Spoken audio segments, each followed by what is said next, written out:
Assalamualaikum warahmatullahi wabarakatuh.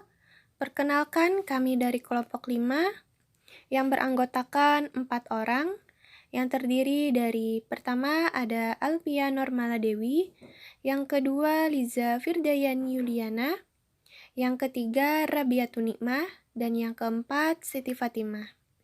Di sini kami akan menjelaskan mengenai materi yang berjudul pengembangan dan pemanfaatan media cetak, tampilan visual dan storyboard, mata kuliah pengembangan bahan ajar muatan lokal yang diampu oleh Ibu Rahidatul Laila Agustina MPD.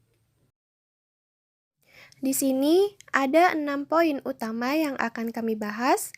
Pertama, media cetak. Kedua, pengembangan media berbasis cetak. Yang ketiga, pemanfaatan media cetak dalam pendidikan. Yang keempat, kekurangan dan kelebihan media cetak. Yang kelima, tampilan visual bahan ajar. Dan yang keenam, pengembangan dan pemanfaatan storyboard. Langsung saja kita masuk ke pembahasan.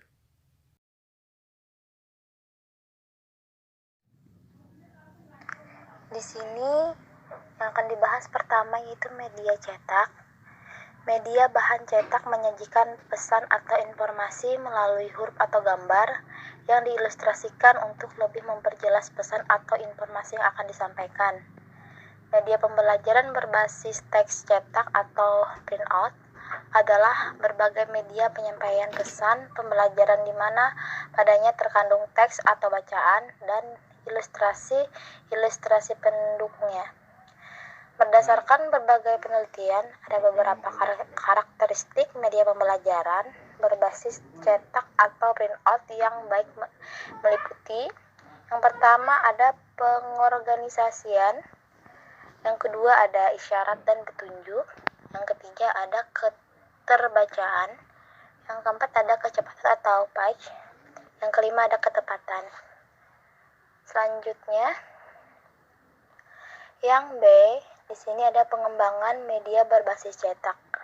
Nah, di sini dapat dilihat di situ ada konsisten. Yang pertama itu konsisten, yang kedua format, yang ketiga organisasi, yang keempat ada daya tarik, yang kelima ada ukuran huruf, yang keenam ada ruang atau spasi atau kosong.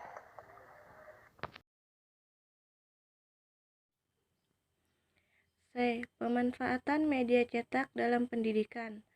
Hal yang perlu diperhatikan dalam pemanfaatan media cetak dalam pendidikan antara lain: yang pertama, pastikan bahwa semua modul dan media cetak lain seperti poster, lembar kerja, dan lain-lain yang dibutuhkan untuk semua mata pelajaran telah dirancang dan diproduksi sesuai dengan prinsip pengembangan bahan belajar mandiri. Kedua, pastikan bahwa modul-modul yang dibutuhkan tersebut didistribusikan dengan baik ke seluruh tutor dan peserta didik sesuai dengan mata pelajaran yang diambilnya. Ketiga, pastikan para tutor telah memahami semua modul sesuai dengan mata pelajaran yang dibinanya untuk memudahkan memberikan bantuan konsultasi kepada peserta didiknya. Keempat, beri kesimpulan kepada peserta didik untuk mengukur keberhasilan belajarnya secara fleksibel sesuai dengan kepastian belajarnya masing-masing. Pastikan peserta didik memperoleh umpan balik sesegera mungkin. D. Kekurangan dan kelebihan media cetak. Kekurangan media cetak.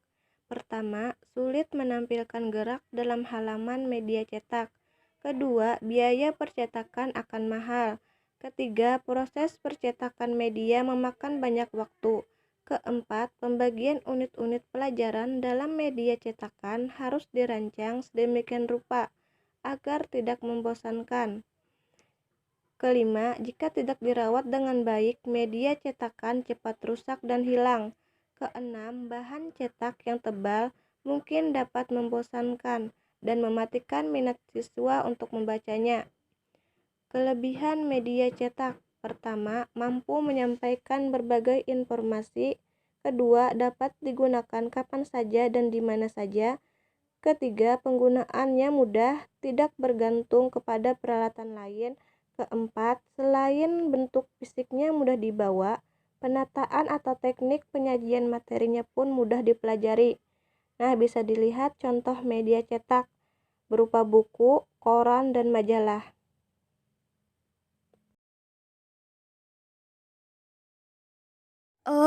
Tampilan visual bahan ajar. Media pembelajaran visual merupakan suatu penyampaian informasi secara kreatif dengan cara menampilkan gambar atau grafik dengan letaknya yang mudah dimengerti oleh si penerima pesan, sehingga gagasan pun juga dapat diterima dengan baik. Prinsip pemilihan media visual. Yang pertama, ketepatan dalam pemilihan media visual. Yang kedua, buatlah media visual yang efektif. Yang ketiga, media visual yang dipilih harus sesuai dengan tujuan pembelajaran yang ingin dicapai. Yang keempat, media visual harus bersifat fleksibel sehingga tidak menyulitkan peserta didik dalam memahami materi. Yang kelima, gunakan gambar untuk membedakan dua konsep yang berbeda. Yang keenam, keterangan gambar harus dicantumkan secara garis besar dan penggunaan warna harus realistik. Macam-macam media visual. Di sini ada dua, yaitu media yang tidak diproyeksikan dan media proyeksi. 1. Media yang tidak diproyeksikan, seperti media realita atau benda nyata, model atau pengganti dari benda yang sesungguhnya, dan media grafis seperti gambar atau foto, sketsa, diagram atau skema, bagan atau chart dan grafik. Yang kedua, media proyeksi, alat bantu mengajar tatap muka sejati. Sebab tata letak ruang kelas tetap seperti biasa. Guru dapat bertatap muka dengan siswa atau tanpa harus membelakangi siswa. Kelebihan media visual. Yang pertama, reviewable. Yang kedua, analisa lebih tajam. Yang ketiga, dapat mengatasi keterbatasan pengalaman yang dimiliki oleh peserta didik. Yang keempat, media visual memungkinkan adanya interaksi antara peserta didik dengan lingkungan sekitarnya. Yang kelima, dapat menanamkan konsep yang benar, dapat membangkitkan keinginan dan minat baru. Yang keenam, dapat meningkatkan daya tarik dan perhatian siswa. Sedangkan kekurangan media visual, yang pertama, lambat dan kurang praktis. Yang kedua, tidak adanya audio. Yang ketiga, visual yang terbatas. Dan yang keempat, biaya produksi cukup mahal. Berikut contoh media visual. Yang pertama, ada jenis media visual non-proyeksi, dan yang kedua jenis media proyeksi. Dalam jenis media visual non-proyeksi terdapat di sini ada gambar diam, cerita, poster, sketsa dan diagram, grafik serta kartun. Sedangkan jenis media proyeksi seperti OHP dan proyektor.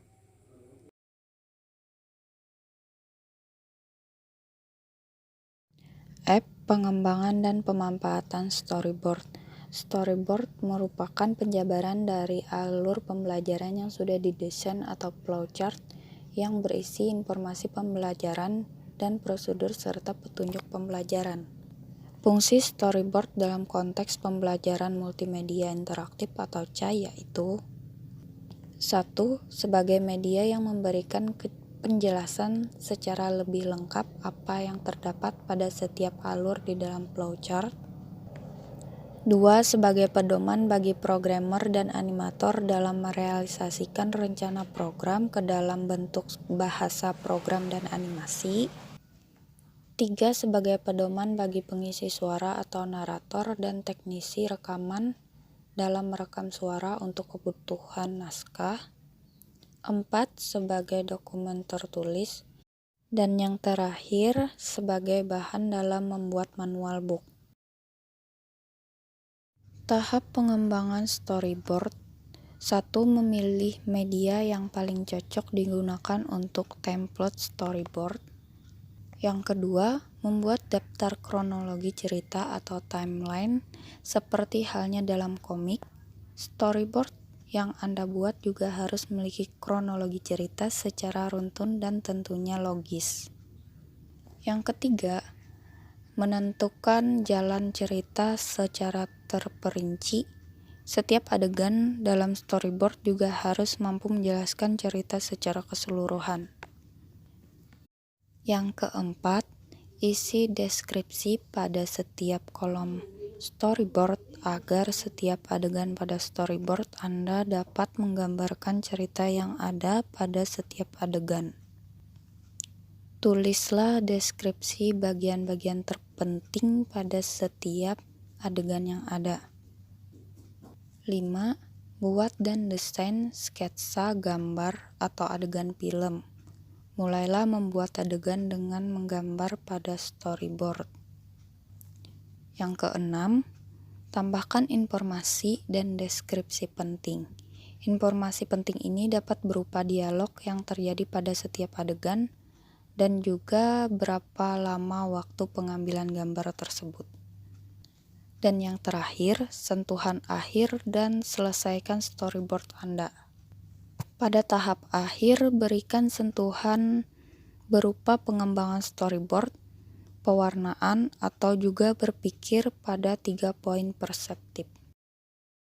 Pemanfaatan storyboard dalam pembelajaran digunakan karena fleksibel yang diberikan dalam proses pengembangannya, mengurutkan informasi, praktek menarik kesimpulan, dan juga membuat perencanaan.